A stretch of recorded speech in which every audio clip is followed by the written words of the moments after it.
सबसे पहले तो मैं सीताराम जी का बहुत बहुत शुक्रिया अदा करना चाहूँगी कि उन्होंने हमें ये मौका दिया कि हमारे ट्रस्ट के इस संकल्प मुहिम को हम इतने दूर ला सके इस छोटे से गांव में और आपके सामने रख सके।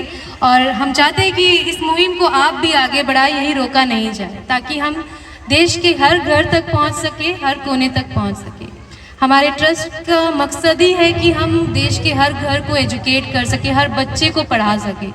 लेकिन हमारे देश की जो बेटियां हैं वो आज भी घर में बंद है, पता नहीं क्यों, शायद सोसाइटी की वजह से। ये हमारे देश की एक सबसे अच्छी बात है कि हम जो बेटियां हैं खासकर इंडिया में, वो समाज के बारे में बहुत ज़्यादा सोचती है, सोसाइटी के बारे में, माँ बाप के बारे में बहुत ज़्यादा सोचती है, उनकी बातें मान लेती है। लेकिन ठीक है, माननी चाहिए, अच्छी बात है, बट अपने ख्वाब, अपने सपनों को बंद नहीं करना चाहिए, क्योंकि ये सच है कि जो हम चाहते हैं वही हम पाते हैं, जो हम चाहेंगे वही हमें मिलेगा। इसके जो हमारे जो सपने हैं वो हमें तोड़ने नहीं चाहिए, राइट? क्योंकि आप ऐसा देखा है मैंने कि आज भी देश में, हम स्कूल में पढ़ते थे कि बाल विवाह होता था और सती प्रथा हुआ करता था, लेकिन ये झूठ है। मैंने तो देखा है कि आज भी बाल विवाह हो रहा है देश में।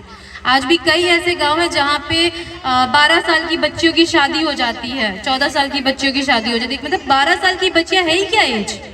12 साल के बच्चे तो मुझे लगता है कि जस्ट दुनिया देखा ही नहीं है, जानते ही नहीं। और शादी जैसी जिम्मेदारी को उठाना, उसके लिए समझ होनी चाहिए।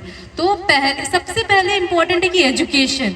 हम दहेज के लिए पैसा जमा करते हैं। मैंने ये भी देखा है, कुछ दिन पहले हमारे सामने एक बंदा आया था, वो अपनी उसकी बेटी 10 साल की है और अपनी बेटी के लिए वो जेवर बना रहा है, दहेज के, मतलब शादी में देने के लिए जेवर बना रहा है। तो भाई शादी कब है उसे पता भी नहीं है, सोचा भी नहीं है, मतलब जाना भी नहीं कि कब होना है, पता भी नहीं, लेकिन जेवर आज से तैयार हो रही है, दहेज के पैसे तैयार हो रहे हैं। बेटी पैदा हो जाती है हमारे देश में तो दहेज का पैसा जमा होना शुरू हो जाता है। तो हम दहेज का पैसा जमा करने से अच्छा हम उसके पढ़ाई का पैसा जमा करें, है ना, ताकि वो अपने लिए कुछ कर सके। ना आपके माँ बाप आपके साथ रहेंगे जिंदगी भर, ना आपका पति रहेगा, और इनफैक्ट बच्चे भी नहीं रहते हैं एक वक्त के बाद। तो आप खुद रहेंगे, आपका एजुकेशन, आपका इल्म, आपका जो नॉलेज है वो जिंदगी भर आपके साथ रहेगा। आपका एजुकेशन आपके साथ है तो आप कहीं से भी शुरू से शुरू कर सकते हैं।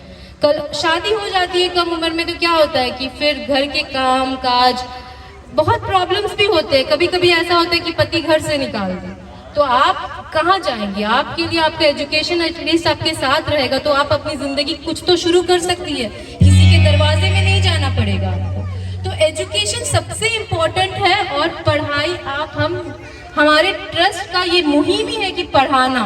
और बेटियों को तो मैं कहती हूँ कि आप खुलकर सामने आइए और अपने हक के लिए, अपने एटलीस्ट अपने पढ़ाई के लिए तो आप खड़े होइए, कुछ तो अपने लिए कीजिए, क्योंकि आप नहीं कुछ अपने लिए खुद आप नहीं करोगे तो कोई दुनिया आपके लिए नहीं खड़ा होगा, आपको अपने लिए खुद खड़ा होना। तो यहाँ पे तो वैसे काफ़ी छोटी बच्चियाँ हैं और काफ़ी जो लोग हैं ऑलरेडी मैरिड है। तो ये जो मैं मैसेज देना चाहती हूँ उन माँ बाप को देना चाहती हूँ जो दहेज के सपोर्ट में खड़े रहते हैं और बाल विवाह के सपोर्ट में खड़े होते हैं। कोशिश कीजिए कि एटलीस्ट अपने बच्चों को पहले पढ़ाए। शादी तो करनी है, अभी नहीं तो कभी तो करनी है, लेकिन एक एज के बाद करें ताकि बच्चे अपने पैर में खड़े हो जाए, बेटी अपने पैर अपने समझ सके, दुनिया को समझ सके। दुनिया लाइफ में बहुत प्रॉब्लम्स आएंगे ना आगे, सिर्फ शादी करके शादी करना आसान है, चलाना आसान नहीं होता। तो ये है कि बस अपने एजुकेशन को सबसे सामने रखिए, उसके बाद बाकी चीजें। और रोजमाइन आपके सपोर्ट में हमेशा है, आप लोग खुल के आइए सामने, हम आपके साथ। Thank you so much.